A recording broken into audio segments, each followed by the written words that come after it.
పుదుచ్చేరి సమీపంలో గత రాత్రి తీరం దాటిన ఫెయింజల్ తుపాన్ ప్రభావంతో తమిళనాడులో విస్తారంగా వర్షాలు కురుస్తున్నాయి. జనజీవనం స్తంభించడమే కాకుండా రాకపోకలకు తీవ్ర అంతరాయం ఏర్పడింది. తుపాన్ పశ్చిమ దిశగా నెమ్మదిగా కదులుతూ తీవ్ర వాయుగుండంగా బలహీనపడిందని వాతావరణ కేంద్రం ప్రకటించింది.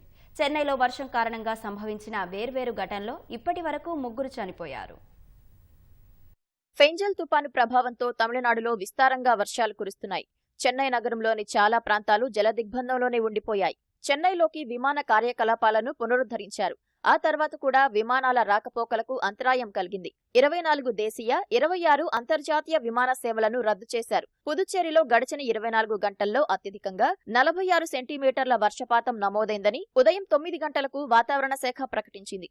చరిత్రలో పుదుచ్చేరిలో ఇదే అత్యధిక వర్షపాతమని పేర్కొంది.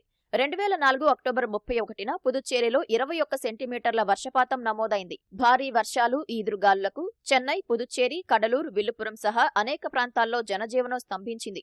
నివాసాలు నేట మునిగాయి. రహదారులు నదులను తలపిస్తున్నాయి. ఈదురుగాలులకు భారీ చెట్లు నేలకూలాయి. రోడ్లపై పార్క్ చేసిన వాహనాలు పాక్షికంగా నేట మునిగాయి. రాకపోకలకు తీవ్ర అంతరాయం ఏర్పడింది.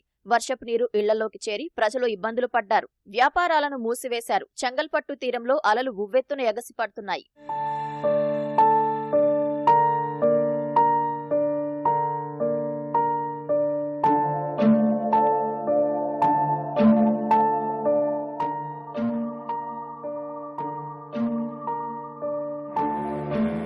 వరద ప్రభావిత ప్రాంతాల్లో సహాయక చర్యలు కొనసాగుతున్నాయి. వందలాది మందిని సురక్షిత ప్రాంతాలకు తరలించారు. స్థానిక పరిపాలనా యంత్రాంగం, పోలీసులు, సైన్యం, ఎన్డీఆర్ఎఫ్ సిబ్బంది సహాయక చర్యలు నిర్వహిస్తున్నాయి. చెక్క బోట్లు, లైఫ్ బోట్లతో వరద ప్రభావిత ప్రాంత ప్రజలను సురక్షిత ప్రాంతాలకు తరలిస్తున్నారు. కొన్ని చోట్ల లైఫ్ బోట్ల సాయంతో ఆహార పొట్లాలను పంపిణీ చేస్తున్నారు. మామల్లాపురం క్యాంపు వద్ద వరద ప్రభావిత గిరిజన కుటుంబాలకు తమిళనాడు డిప్యూటీ సీఎం ఉదయనిధి స్టాలిన్ సహాయక వస్తువులను అందజేశారు.